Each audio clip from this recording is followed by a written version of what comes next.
សួស្តីថ្ងៃនេះខ្ញុំសូមមកបង្ហាញចាត់តងនឹងការភ្ជាប់លេខការ Language Series ថ្មីគឺ Vita តោះយើងទៅមើលថាការភ្ជាប់វាមានភាពងាយស្រួលកម្រិតណាយើងទៅមើលទាំងអស់គ្នា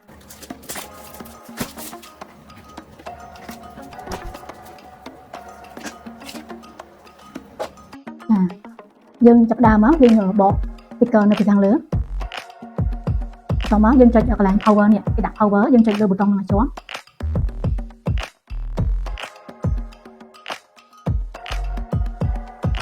ចាចេញអក្សរ Language មកតែម្ដងហើយ welcome តែម្ដង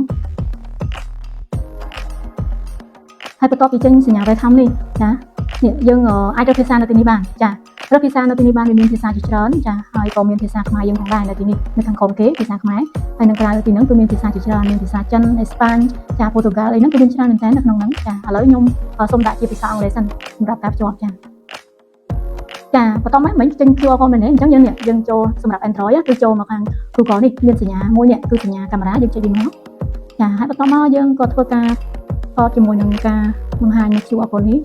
ចានេះវាចេញមកបែបនេះយើងចុចលើមក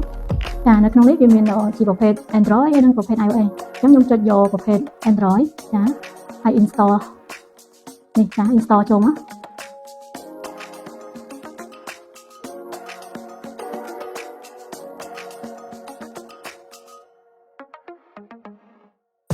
ចុចមកចុច open ចា get start free turn on ចុច OK hello ចាហើយយើងអ្នកកន្លែងនេះគឺយើងទៅបើកលំធួនចាបន្តមកនេះកន្លែងនេះយើងត្រូវបំពេញចាកន្លែងនេះគេដាក់ថា select តែចឹងហ្នឹងមានន័យថាដូចជាវាគឺយើង select យកប្រទេសរបស់យើងចាយើងសេចមក Cambodia ចាហើយបន្តមកយើងបំពេញ email របស់យើងចាអញ្ចឹងកន្លែងនេះយើងត្រូវបំពេញ email របស់យើងសិនឥឡូវខ្ញុំពេញ email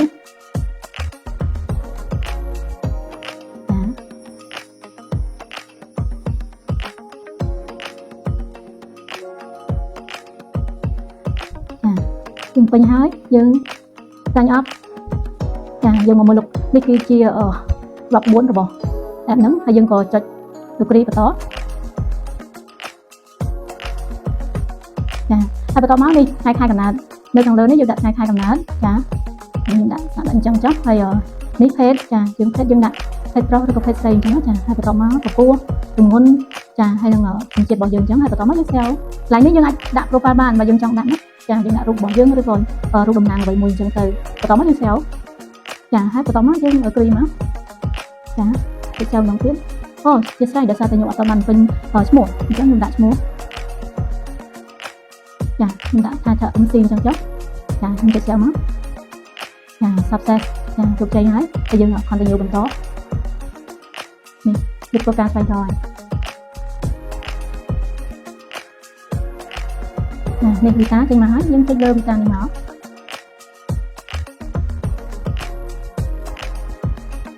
ចាចុច continue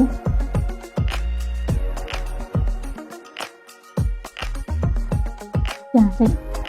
បន្តមកចាចុច freeze លើ smartwatch របស់យើងចុចដាំចាចុច OK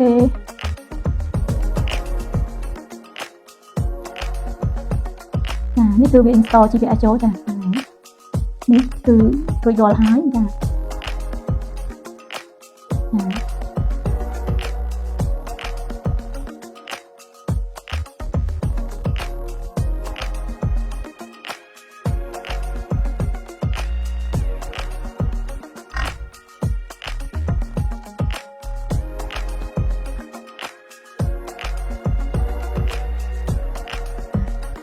ខ្ញុំចុចតាម step នឹងមកចាដូរហ្នឹងមកចានេះគឺវាបានទាំងអស់ហ្មង function ណាចា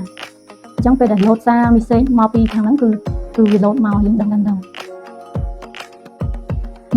ចាឥឡូវនេះយើងបានបំពេញក្នុងការភ្ជាប់ហើយអញ្ចឹងយើងសាកសិនណាយើងសាកទៅបើកកម្មវិធីផ្សេងនេះគឺវាទៅណាចៃថ្មគឺមានរហូតដល់ 99% ចាធ្វើការបានរួចរាល់ចា